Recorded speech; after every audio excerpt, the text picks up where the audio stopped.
তৃণমূল কর্মী জেসিবি ওরফে তাজিমুল ইসলামের তালিবানি শাসন আর এই ঘটনার প্রেক্ষিতে চোপড়া যাচ্ছেন রাজ্যপাল। কি ঘটেছে সেই তথ্য নিয়ে চোপড়া যাওয়ার প্রস্তুতি ইতিমধ্যেই শুরু হয়ে গিয়েছে খবর সূত্রের। এই বিষয় নিয়ে আরো বিস্তারিত জানবো, কথা বলে নেব। টেলিফোন লাইনে রয়েছেন প্রতিনিধি রুমা পাল। রুমা, রাজভবন সূত্রে এখনো পর্যন্ত কি আপডেটস? দেখো, চোপড়া নিয়ে ইতিমধ্যেই কিন্তু রাজ্যপাল মুখ্যমন্ত্রীর কাছে রিপোর্ট তলব করেছেন এবং এই ঘটনা অবশ্যই রাজ্য রাজনীতিতে একেবারে তোলপাড় করে দিয়েছে। এই ধরনের ঘটনা কি করে ঘটতে পারে? অবশ্যই রাজ্যপাল এই মুহূর্তে সমস্ত প্রস্তুতি নিচ্ছেন, কিভাবে ঘটনা ঘটেছে, কোথায় ঘটেছে, কি কারণে ঘটেছে, সমস্ত প্রস্তুতি নেওয়া হচ্ছে। এবং রাজভবন সূত্রে খবর যে রাজ্যপাল চোপড়া যাচ্ছেন এবং কখন যাচ্ছেন অবশ্যই রাজভবনের তরফ থেকে জানানো হবে। তবে এই মুহূর্তে যা খবর, রাজ্যপাল চোপড়া যাচ্ছেন। ধন্যবাদ রুমা। গত 5 দিন ধরে বিধানসভায় পরপর ধর্ণা। প্রথমে তৃণমূল কংগ্রেসের জনপ্রতিনিধিরা কবে তাদের শপথ বাক্য পাঠ করানো হবে এই দাবিকে সামনে রেখে তারা বিধানসভার কখনো এখানে কখনো বা আম্বেদকরের মূর্তির সামনে ধর্ণা দিয়েছেন। এদিন রাজ্যের বিভিন্ন প্রান্তে মহিলাদের ওপরে অত্যাচারের প্রতিবাদে ধর্ণায় বসলেন বিজেপির বিধায়করা। আপনাদের মূল দাবি কি? মূল দাবি হচ্ছে যে পশ্চিমবঙ্গে মহিলাদের উপর যে অত্যাচার চলছে, গ্যাং রেপ, শ্লীলতাহানি, উলঙ্গ করে গ্রামে ঘুরে বেড়ানো, ঘোরানো, এবং গতকাল চোপড়াতে যে ঘটনা আমরা দেখলাম, মুসলিম স্টেট মনে হচ্ছে ইসলামিক স্টেট হয়ে গেছে। যে নিজের হাতে আইন শৃঙ্খলা নিয়ে একজন জেসিবি বলে এমএলএ ক্লোজ, হামিদুর রহমানের ক্লোজ, সে পাবলিকলি একজন মহিলাকে পেটাচ্ছে, তারপরেও কোনো স্টেটমেন্ট নেই, পুলিশের কোনো অ্যাকশন নেই। পুলিশ এমন এমন সেকশন দিচ্ছে যে সেকশনে পরের দিনই তারা ছুটকারা পেয়ে যাচ্ছে, তারা ছাড়া পেয়ে যাচ্ছে। তার মানে কি বলতে চাইছেন যে একজন মহিলা, সে বিজেপি করুক, টিএমসি করুক, যাই করুক, সে মুসলিম হোক, হিন্দু হোক, যেই হোক, তাকে যদি উলঙ্গ করে রাস্তায় ঘোরানো হয়, গ্রামে ঘোরানো হয়, তাহলে সেটা বেলেবল সেকশন। তাকে এমন সেকশন আপনি দিচ্ছেন যে পরের দিন তারা ছুটকারা পেয়ে যাচ্ছে। 5 দিন হয়ে গেছে, কুচবিহার পুলিশ ভিকটিমের কোনো স্টেটমেন্ট নেয়নি। আমরা 29 তারিখ গিয়ে আন্দোলন করাতে কালকে পুলিশ স্টেটমেন্ট নিচ্ছে।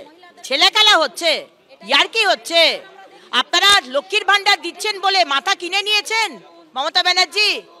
এইভাবে চলতে পারে না। সিবিআই তদন্ত চাই। মহিলাদের ওপর অত্যাচার, সে চোপড়া হোক, কুচবিহার হোক, কালিয়াগঞ্জ হোক, কালিয়াচক হোক, কামদুনি হোক, পার্কস্ট্রিট হোক, হাঁসখালি হোক, অত্যাচার বন্ধ করতে হবে।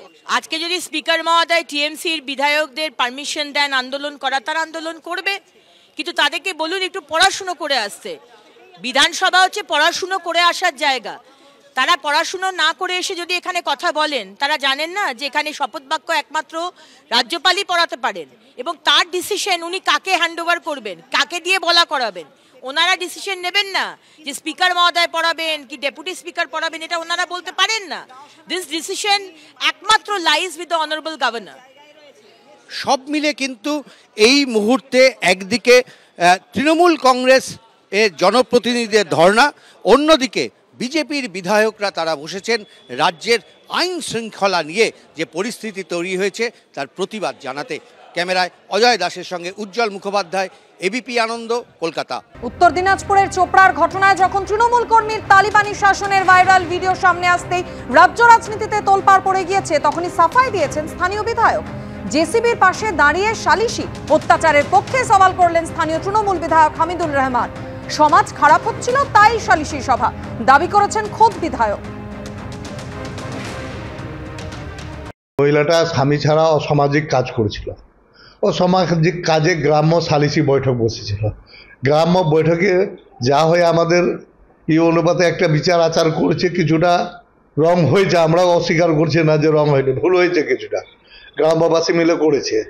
তো ওটাকে নিয়ে আমরা দেখতেছি কি হয়। কিন্তু মেয়েটা তো কোনো কমপ্লেন করতে যায়নি, মেয়েটার স্বামী কোনো কমপ্লেন করতে যায়নি, কোনো জবরদস্তি কিছু হয়নি।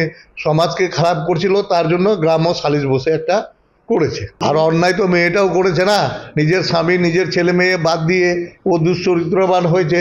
এখন তো একটা আমাদের মুসলিম কাস্টের সামাজিক আচার বিচার হয়ে থাকে, কিন্তু বিচারটা যেইভাবে হওয়ার কথা ছিল তা না হয়ে বিচারটা বেশি হয়ে গেছে। এটা নিয়ে আমরাও ওখানকার গ্রামবাসীকে বকাবকি করছি, বা আইনি যা ব্যবস্থা হয় সেটা করবে।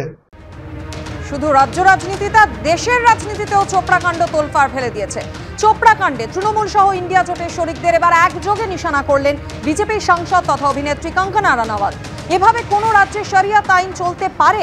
রাহুল গান্ধীদের এর জবাব দিতে হবে, সরব হয়েছেন কঙ্গনা রানাওয়াত।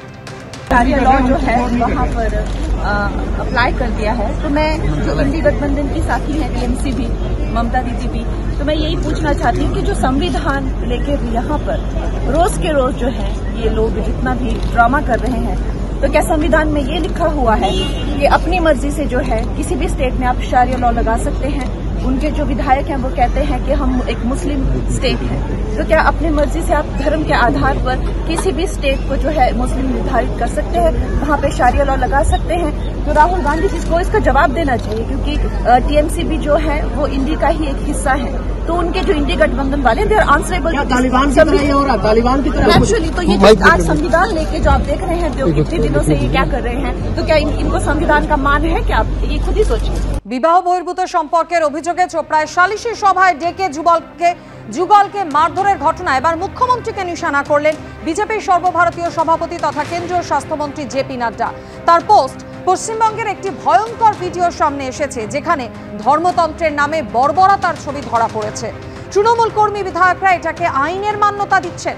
সন্দেশখালী হোক বা উত্তর দিনাজপুর এবং আরো অনেক জায়গা, দিদির বাংলা মহিলাদের জন্য নিরাপদ নয়। চোপড়া কাণ্ডে পোস্ট জেপি নাড্ডার।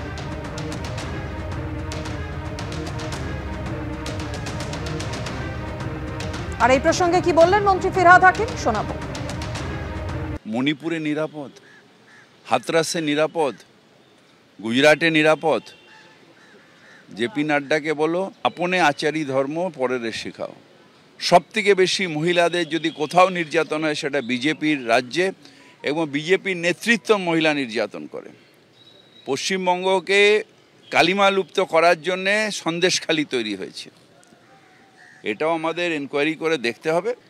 আমি গুজরাটের মতন বিলকিস বানো কেসে নিয়ে এসে বলতে পারি না যে এরা বিজেপির সদস্য বা কোনো এরা ভালো বলে তাদের মালা দিয়ে এখানে বার করা হয় না।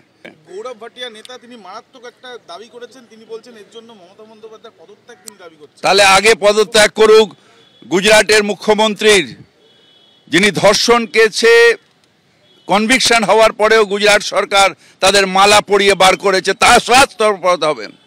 সেকেন্ড পদত্যাগ করতে হবে অমিত শাহকে, যার এনাকে হুন্ডনে গুজরাটের ওই কেস হয়েছিল। হাতরাসের কেসে আগে যোগীনাথকে পদত্যাগ করতে হবে। কত পদত্যাগ করবে বিজেপি?